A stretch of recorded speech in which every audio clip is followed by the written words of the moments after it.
How do our most senior leaders feel about the direction and trajectory of our industry? What's their outlook on the future state of wholesaling, and, based on their considerable experiences, what lessons would they help us all learn? That's what we want to find out in this special series of episodes we're calling Lessons from Leaders. Welcome to the only podcast on the planet dedicated to exploring the art, science, and lifestyle of wholesalers and their leaders. This is the new Wholesaler Masterminds radio show. I'm your host, the founder of Wholesaler Masterminds, Rob Shore. Can I ask you a question about the scheduling company that you use if you use a scheduling company? What is their commitment to the metrics? You know, you as a wholesaler, you have a commitment to the metrics. You know that you need to hit a certain number of appointments. If you're an internal partner, you need to make sure that you have a certain number of contacts. What is the commitment to metrics of your scheduling company? What is the commitment to relationship management of your scheduling company? How often does your scheduling company meet and train and oversee and coach their employees or their contractors? We want you to know that Wholesaler Mastermind Schedulers, we have a commitment to all of that and more, which is why, thankfully, we're entering our 5th year of service to you, the wholesaling community. If we can assist you with scheduling services, and we'd very much like to, please let us know at WMM Schedulers, WMMschedulers.com.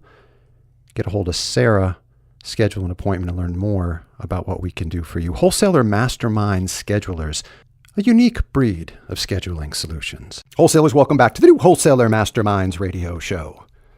This is the series of episodes that we've been doing called Lessons from Leaders.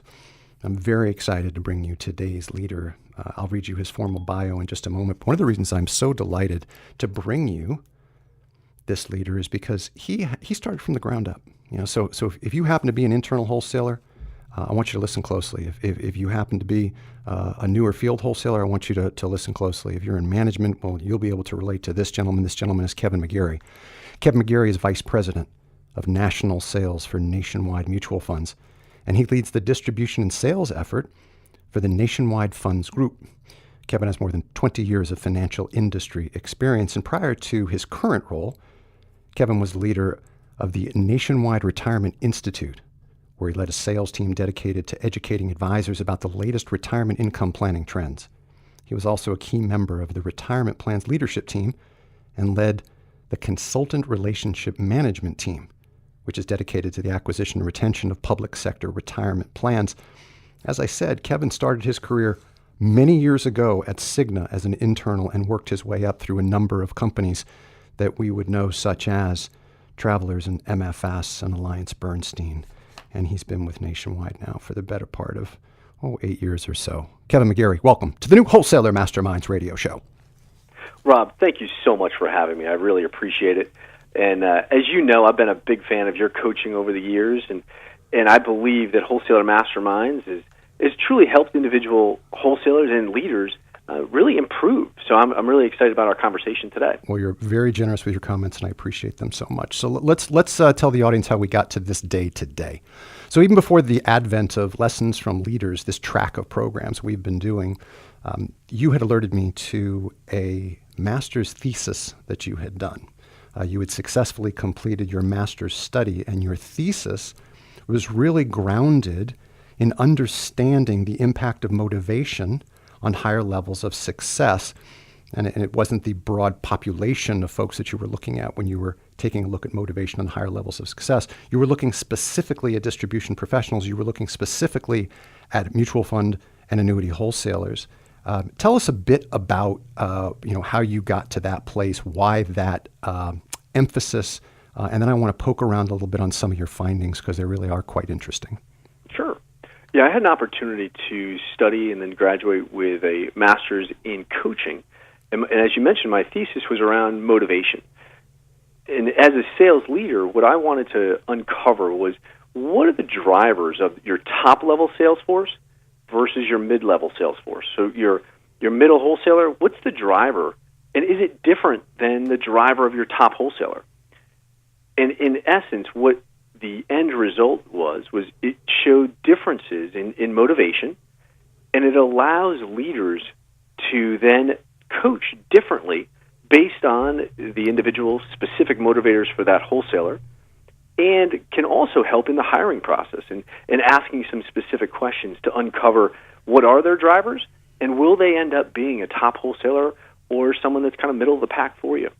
Let's take a look at the 5 areas that you covered, and I think it's great to then kind of bifurcate them between how they impact the great wholesaler that's cruising along perhaps in the top decile or 2, and then those wholesalers that are comfortably placed or not comfortably placed in the movable middle, shall we call them.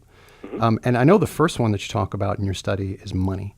And you mentioned that it's a number 1 or 2 motivator. Now, is it a number 1 or 2 motivator for all segments, or is it a number 1 or 2 motivator with stark differences between the segment of top producer or middle mover? What I found, it was a number 1 or 2 motivator for both middle and top producers. But the difference was uncovered as you go one level below that. Financial incentives and money is a driver, and you want it to be a driver for a sales individual. But what I found through interviewing wholesalers across different companies and across different product lines was that top wholesalers viewed money as something that brought financial security to their families. They looked at it as a way to create a safety net and give them a reserve as an individual that they could always fall back on. So that was your top performer. What I found interesting for middle performers, they were still motivated by money, but the money meant something different. It meant, how do I maintain my lifestyle? Am I paying for things today, your home, your car, your college for your child? So it's more short-term in nature as far as financial needs for why money's a driver versus the top wholesalers that were looking for almost that nest egg and the safety net of having a large financial resource for them to continue to focus on. It almost sounds, and maybe this is my bias coming through, it almost sounds like those results are kind of segmented by age. Because and again, it could be my bias the way I'm hearing it. It almost sounds like the higher performing wholesaler has more concern about having FU money, as an example, or having right, or having legacy dollars, or having looking further out towards retirement, versus the middle mover wholesaler who is more concerned with the accumulation phase, as we would say, right? Is that right? Did it segment by age as well? So what I did in the study was I looked at wholesalers that have been in their territories for 20 plus years. Maybe not in their territories, but wholesaling for 20 plus years. So everybody in the study was 20 years? Yeah, so everyone was 20 years or more wholesaling. So I tried to eliminate the variable of age, to your point, which is, hey, I'm 2-3 years in, and I really need to pay off my college debt. We were looking at, in the study that I did, I looked at folks that had been around for a long period of time, had, very similar length of service in the wholesaling space, but some were, in essence, middle producers and others were top producers. Interesting. All right, so the first one was money. It was number 1 or number 2, regardless of the segment. The second one that you talk about is winning. And let's do a short definition of winnings. We all conjure up something perhaps similar. Winning to me means that you're on top of the leaderboard. Is that a successful definition of how winning was defined within the study? That's exactly right. In the study, here's what was interesting to me. In this, I was surprised to hear the drive to win as a motivator in the consistency of responses I had from top producers, and then the consistency of drive from middle producers. And here's what it was. The top producers, I want to be number 1 at my firm. I want to be number 1 in the industry, in my territory. I want to dominate my competitors in my space. So that was the drive. They wanted to be number 1. The middle producers, here's what I thought was interesting. And the first time I heard it, I was like, well, this can't be right. They said, I want to avoid being last. I don't want to be in the bottom of the pile. And when I heard that the first time, I was like, wow, that's kind of interesting. And then as I began to interview more and more middle producers, that was a consistent message of, I don't want to be last. Or I want to, they didn't really have that same drive of, I want to be number 1, which was the real driver of motivation for the top performers. Wow. There's a big damn difference between playing not to lose and playing to win. That is exactly right. And that's where, in an interview process, you can uncover that and really kind of understand who you're dealing with and what the expectation could be for that individual. That is super interesting. What about this third piece of goal setting? Again, define it for us. How does that get defined within your work? Sure. In the work, what I had structured was goal setting, meaning how do you set goals? What is your specific goal for your territory? And what I found was it came across the board for whether it's middle or top producers. It was their tonnage number. It's like, what's my sales goal for the year? Okay. But the goal setting was different in how they approached it, very similar to financial incentives. Your top producers, what you would find, and what I found through the study, was I ask, what's your goal? And they might be $150 million. And then I would ask that second question, which is, what's your firm's goal? Well, it doesn't really matter. It's like 80, 100. That's irrelevant. My goal is 150. But the difference of a middle producer, what we found is through this research was, well, my goal is 100. My firm gave me a $100 million goal. I think I can do 90, 95. But my goal is 100, so that's kind of where I need to be. What I found in the top producers is the firm assigned goal was almost irrelevant because they had set aside a number that they had in their head of what they wanted to hit, what they thought they could hit, and it was always significantly higher. What I also found in goal setting was how far out an individual top producer planned versus someone who is not a top producer. Top producers plan for personal development, as an example. One individual that I talked to, she's studying for her CFP. And she looked at it and said, well, this is something I want to accomplish. It's a personal goal. It's 3 years out. So she had a plan to accomplish that goal, but knew it wasn't going to happen this year, this month. She had specific things she had to do this year, next year, and the following year to accomplish that. Whereas some middle producers really looked at their goals of, much more short-term in nature and wouldn't look at setting a personal goal that far out, but would rather look at, what do I need to accomplish this week, this month. And the part that is ringing back in my ear is the notion that you shared that the sample group was all minimum 20 years of wholesaling experience. Because again, for the third time I say it's my bias. It's like I hear some of these things. I say, well, that must be a younger wholesaler or a younger tenured wholesaler. No, you're saying that it's folks that are seasoned, that have been around the block a few times. That's right. So then we get to this question of motivation over the duration of careers. So what does that begin to tackle? And so this is where I thought it was important to have wholesalers that have been in the business for a long period of time, because I also wanted to test, did motivation change from when, for me, I started my career on the sales desk. Mm-hmm. Did individual motivators change when someone started on a sales desk to where they became a very successful wholesaler? Over a career of 20 plus years, how did the motivators change? And what I found was interesting was the motivators didn't really change. They stayed consistent of, going back 20 years ago, many of the top producers said financial incentives, drive to win in goal setting, but it was the same kind of backdrop behind that, the one step below of what the driver of the top producer was. And it remained consistent, early in their career all the way to late. In the same way for those that have been around for a long period of time. And as middle producers, same, their motivators didn't really change through their career.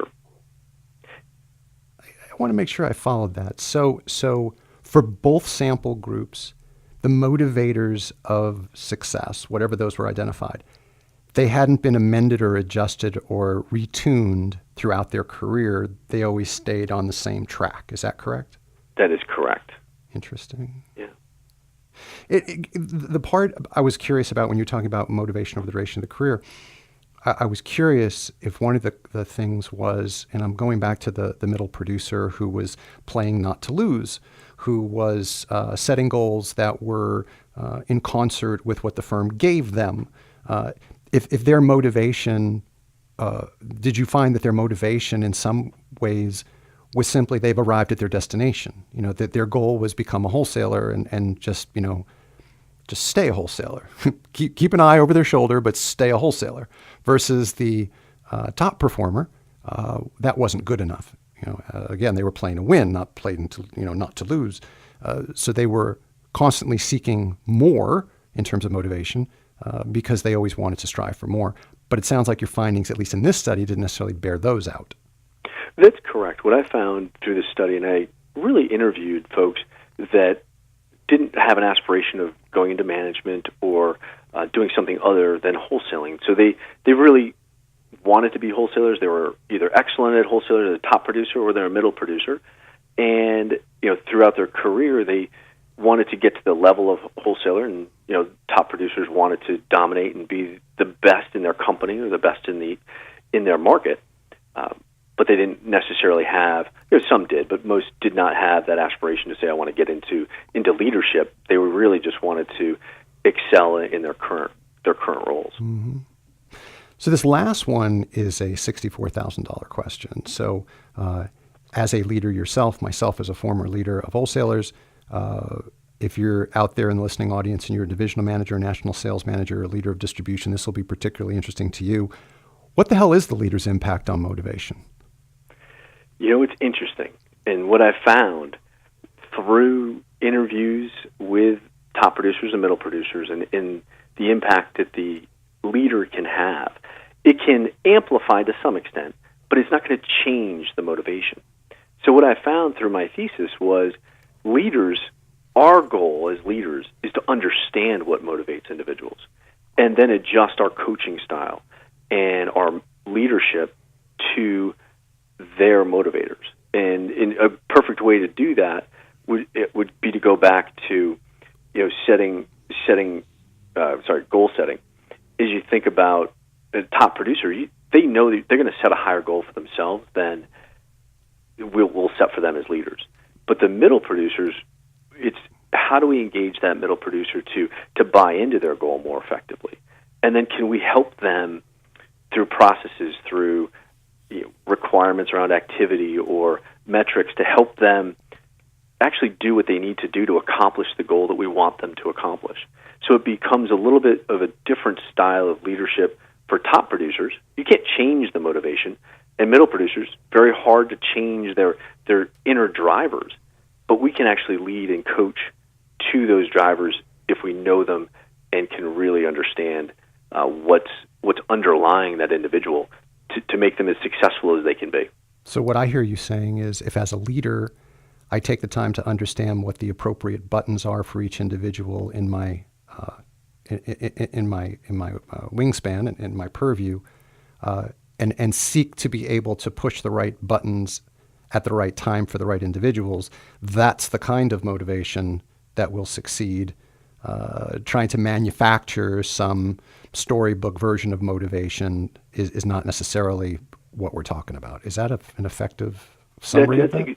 That's exactly right. So you think about financial incentives. If we understand that a middle producer is looking at lifestyle and looking at kind of short-term incentives from a financial standpoint, to be able to relate what their monthly production is to, a new car, a short-term vacation, something of that nature that is going to be a driver for them. And that also becomes incentives and non-cash compensation like trips or ward trips, things of that nature. Whereas a top producer, the ability to say, let's relate that back to putting additional dollars today. What does that mean for retirement? What does that mean for safety for their family and being able to grow their overall wealth? And it's literally addressing the same motivator, but in a different way to be unique to the individual that you're talking to. Mm. It reminds me of a discussion I was having with a manager many, many years ago, and we were talking about what could he do for his upper echelon of wholesalers. He was a divisional, and I think he has like 15 folks in his crew. And he had a few that were $1 million earners.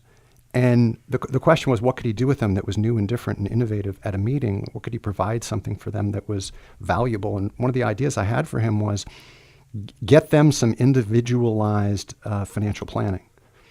Bring them an environment where they could be amongst equally high earners with a financial professional in the room that could begin to address things like, the proper use of trusts, or how do you mitigate taxes with CRETs or CRUTs, or whatever the thing is. And that, I don't know, that just kind of rang to mind when you were talking about, as I said, you said differently, same concept of pushing the right buttons. That's exactly right. Let's talk about our 6 questions. I mean, Lessons from Leaders is all about the 6 questions, but the thing is we got off on this very interesting track of your study. So let's get back to the core of the 6 questions. Kevin McGarry, you're bullish or bearish on wholesaling? Tell us the truth. Bullish. Why? Very bullish. Why? Well, I think one of the things you look at is wholesaling, it's evolved over the last 20 years. We think about what we had 20, 25 years ago in access, right, to you're using a payphone, potentially using white pages or yellow pages to try and get in front of an individual advisor. Well, today you have significant technology and access to all the data for individual advisors, but more importantly, the advisor now has access to the information about the products and services that you provide. It's very easy access. And the wholesaler that once showed up to talk about a product fact sheet or information about returns, they can easily look that up online. So to me, the value of a wholesaler must evolve. And as it evolves, it becomes more important in the long-term success for financial advisors. So you go back 15 to 20 years ago, a good wholesaler had the ability to connect with people and get along with their clients. Well, what I believe is that, and the reason I'm bullish on wholesaling is great wholesalers will still have that ability to connect, but what's needed is the ability to simplify the complexities of financial planning and being able to communicate with an advisor, with a client, to really help them understand holistic financial planning. And those wholesalers that approach wholesaling as a business and not just as a milk run, those are the ones that will truly succeed in the business today and into the future. So, as I look at it, I'm definitely bullish on wholesaling, and it's the advisors' practices. They're constantly evolving. Financial advisors, they're looking to experts, folks that have been doing this for a long period of time to help them grow their practice. And what I believe separates the best from the rest is a peerless value proposition. I know, Rob, you've talked about this for years. And the ability to have a true value proposition is what is going to separate individual wholesalers, but it's what's going to add value to an advisor. So the ability for wholesalers to understand the advisor's market, their client base, to establish credibility, and then to put all of that information the advisor and the client needs ahead of the wholesaler. That's why I think wholesaling is continuing to grow and going to be continuing importance for advisors as they look at kind of growing their own practice as well. And your view then is consistent with so many of the other leaders we've had, which is essentially boils down to bullish with an asterisk, and the asterisk really is it's not bullish. You can be the same old wholesaler that you were. It's bullish, and you're keeping up with becoming this evolved version of wholesaler than, as you said, 15 and 20 years ago. Now, as you look out 5 years, how do you think our industry changes? And some of it you alluded to, but let's put a finer point on it. 5 years out, how do you think our industry changes? Well, I think look out 5 years. I think the changes that we've seen probably in the last 5 or 10 years of kind of the growing evolution of teams, I think that escalates more dramatically in the next 5 years. And here's why. Financial services are becoming more complex, and advisors can't do it themselves, and they can't do it with one partner. They really need to focus on holistic planning, go back to understanding what are all the needs of an individual client. So it could be from banking to lending, life insurance, long-term care, and then traditional asset allocation and financial planning. That's where a team that today maybe are 2 or 3 individuals on a team might end up at 5, 6 individual financial advisors on a team to be able to accomplish and address the client's needs. We've seen financial planning software, individual advisors being pushed towards financial planning, but yet so many advisors aren't using those on a daily basis. And so I see that trend shifting towards the team model and a focus and a change towards where just about all financial advisors will be implementing financial planning in a more effective way as they look to add a value to the client. Mm. So if the change then is more pervasive teams across the landscape and more depth and dimension in terms of planning, what then is one trend that concerns you the most? And I'm not relating it back to your last answer necessarily, but what's one industry trend period that concerns you the most as you look forward? And it is somewhat related to growing teams. And my concern in the marketplace is this, and it's the aging of the advisor population. Mm. You know, the average age of an advisor today is 51, and 38% of advisors today are expecting to retire in the next 10 years. Mm. But yet we've seen, everyone knows the stats of the baby boom generation moving into retirement, looking for distribution opportunities and ideas. The wealth in the United States continues to grow. And so more and more individuals are in need of true financial planning as pension plans begin to go away, as the millennials begin to look and have less belief that they'll have access to Social Security. So there's a growing need for financial planning, but yet the advisor base is starting to shrink.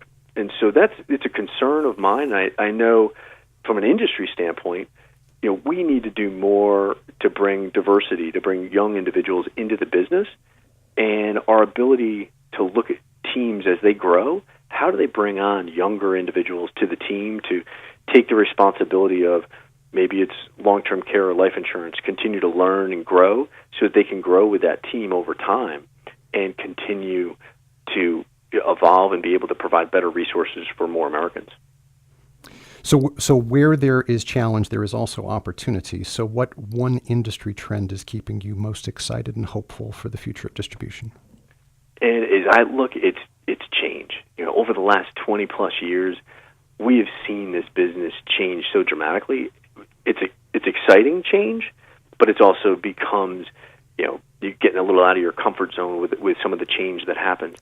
However, what I look at is the ongoing change as you talk to peers in the industry. How are they evolving distribution? How are they evolving products and engaging with individual advisors? That change, to me, is exciting.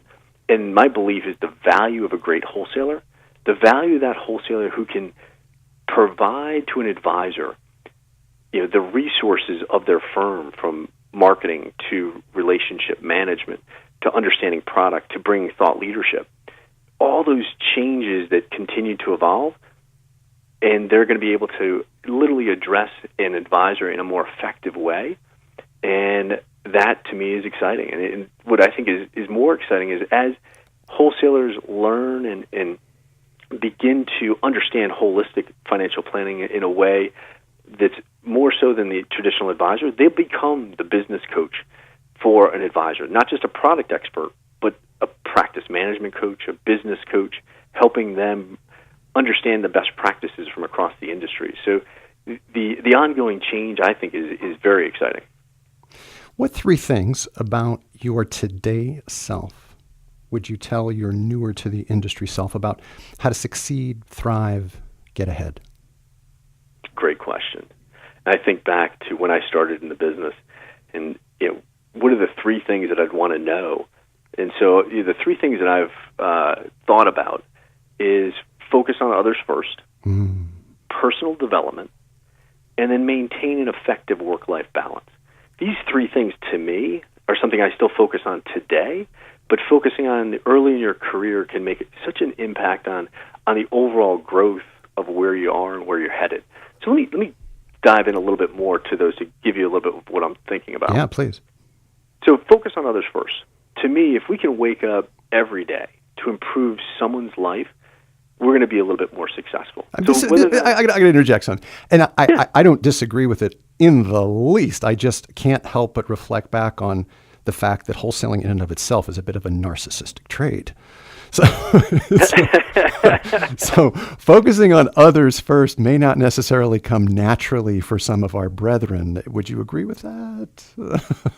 It's interesting. I think that to some extent it is a kind of me-focused industry. However, what I've found is some of the best wholesalers that I've seen across the industry are truly doing what's right for their advisor. They're doing what's right for their client. Yes. And they do think about what's focusing on others. Or, it might be a client, an advisor, a coworker. Are they sharing ideas? And so what I've seen is those that do focus on others, it comes back to them in their own success. And, the other thing I look at this business, it's a noble profession. I mean, it's a business where not only do we change, maybe the advisor's life, but more importantly, like the average American, the client that we're talking to, we're helping them prepare for and live in retirement. And that's where, if you're able to truly help someone retire effectively, so they've got a lifetime income stream that they know that they're going to cover their essential expenses. You've done something that you didn't just sell a product; you changed a life. And I should mention here about the others first concept. If you're listening, I'd like you to go into the archives of the podcast and pull out anything we've done with Bob Berg. Bob Berg and David Mann, who did The Go-Giver and then The Go-Giver Influencer. Both of those are great podcasts talking about this very concept of others first and how much you get back when you put forth yourself to others. It almost is magical what happens. So I did want to underscore that. Yeah, and I would add to that, The Go-Giver is a fantastic book as well, something that really resonates, I think, with myself, and then a lot of other folks I know have kind of incorporated that into their business. Absolutely. So Others First was the first one. What was the second one? Second was personal development. Yep. And here's how I look at personal development in three categories. One, it's long-term goals. Mm-hmm. Second, it's the short and intermediate-term goal. And then third, it's ongoing development. Okay. And so here's what I mean by that. Long-term goal. I would start, if I was early, just as you think about just new to the business, what question can I ask myself that's kind of simple but will get me in a projection for personal development? And I think the simple yet extremely challenging question to ask yourself is, when you retire and you're cutting the cake from your retirement party, what job are you retiring from? And if you can think that far ahead to say, what career-wise, what job do I want? Then you can kind of back into what development do I need to be able to accomplish that.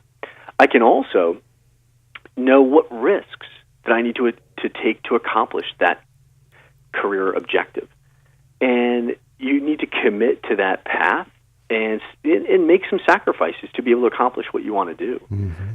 But it also sets that goal far out, so you can say, this is where I'm going. And you know that what you're doing today is just a building block on your long-term success. Mm-hmm. And tell us... Go ahead. The other piece is kind of short-term and intermediate-term goals. Because I think, just if you look out 30, 40 years, that it's really hard sometimes to get there. So being able to set annual goals, set life goals. My wife and I, and my wife, we sit down on an annual basis, and we set in place specific personal and business goals. We write them down, commit to them, hold each other accountable to those goals so that we can accomplish what we want to do from a professional standpoint as well as from a personal standpoint. That's awesome. Let's talk about the third one, work-life balance, since we talked about your wife. Shout out, Kristen. Hey, how are you? So let's talk about work-life balance. Definitely. Work-life balance. This job can be very challenging, but it is extremely fun, and it's extremely rewarding. We have an opportunity in this career to have an income potential that is unlike any other career. But with that comes some difficulty, right? It is, if you're traveling significantly, as I do, you have a lot of late nights. You're focused on your business, and at times you can have that work-life balance. Look at 80 to 90% work and 10 to 20% personal life, and that makes a big impact because, in my belief, it's your family, it's your spouse, your kids. your friends. Those are the ones that are the core that help you accomplish your goals. And those are also the ones that give you purpose and give you an opportunity to look out and say, we've accomplished something as a family, we've accomplished something that's pretty significant for our daughter, as an example. But it's one where you have to have those, to some extent, if you have to do it, schedule it, and schedule those special moments with your child, with your spouse, to be present and to make sure that you're not swinging that pendulum too far either way, so that you can, again, be more passionate about your business and more successful. One nugget that I want to call out here, wholesalers, that Kevin just alluded to, is this notion of scheduling personal time and scheduling events with those that are important to you. It's one of the things we talk about at Wholesaler Masterminds when folks are having trouble kind of getting that balance piece together. And it is important that, as important as it is to schedule your 3, 4, 5 appointments a day, it's also equally important to schedule date night, or to schedule lunches out with the kids, or to have dedicated time to do what it is that you're going to do, to be able to show that you're equally involved with home as you are with work. Kevin, let's get to the last question here, and that is, who is or was your greatest career influencer and why? Sure, this is a tough one.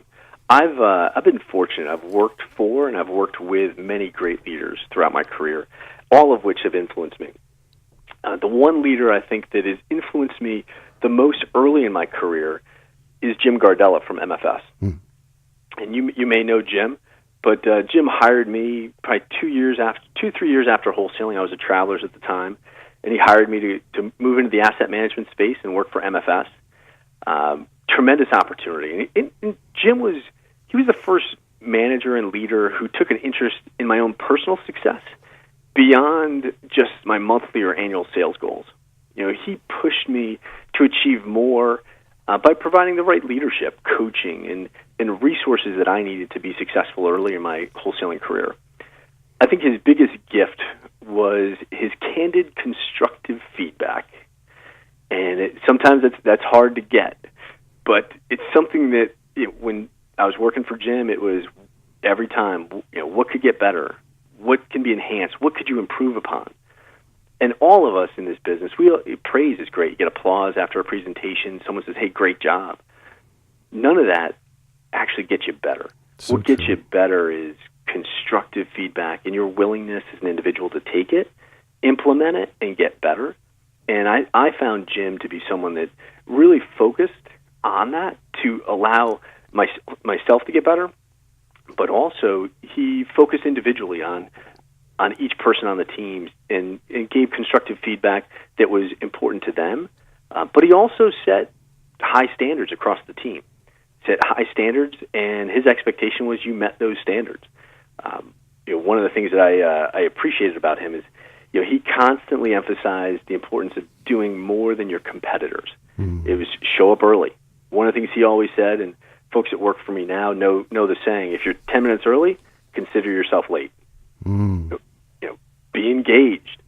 And what that means today is, you're sitting down with an advisor, you're sitting in a meeting, don't have your cell phone on, don't text, don't be looking at emails. It's be present in the conversation that you're in. And then stay late, outwork your competitors, and really focus on the value that you provide to the client. And those are all the things that I thought Jim instilled in me early in my career and really made an impact on the ability for me to succeed at MFS and then succeed throughout my career as well. What an awesome tribute. I'm sure he's delighted to hear it when he hears it. So that's awesome. Kevin McGarry. Kevin leads the sales effort on a national basis for Nationwide Mutual Funds. I am proud to say I've had the opportunity to work with and for Kevin, and I appreciate his perspective on the business, especially looking at the thesis work he did on impact and motivation on higher levels of success, and his answer to our 6 questions here on Lessons from Leaders. Kevin McGarry, thank you for joining us. Thank you. I appreciate it. Wholesalers, come back next time for the episode of the new Wholesaler Masterminds radio show. For more information about Wholesaler Masterminds, visit us at wholesalermasterminds.com. Find the new Wholesaler Masterminds radio show at Apple Podcasts, Stitcher, Google Play, and Spotify.